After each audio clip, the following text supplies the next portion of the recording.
The Cuban Missile Crisis was a 13-day political and military standoff in October 1962 between the United States and the Soviet Union over the deployment of Soviet nuclear missiles in Cuba. On October 16, 1962, U.S. intelligence detected Soviet missile installations under construction in Cuba.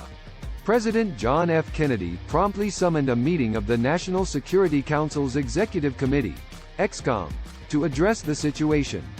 On October 22, Kennedy addressed the country via broadcast address, proclaiming a naval blockade of Cuba and demanding that the Soviet Union remove the missiles. Soviet missile-carrying ships neared the U.S. naval blockade but finally returned, averting a violent confrontation. When a U-2 spy plane was shot down over Cuba on October 24, the Soviet Union began building missile launch sites.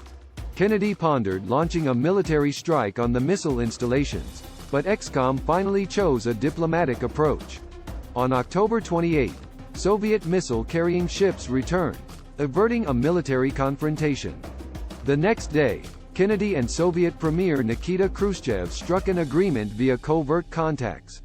In exchange for the weapons withdrawal, the U.S. committed not to invade Cuba and to remove U.S. missiles from Turkey.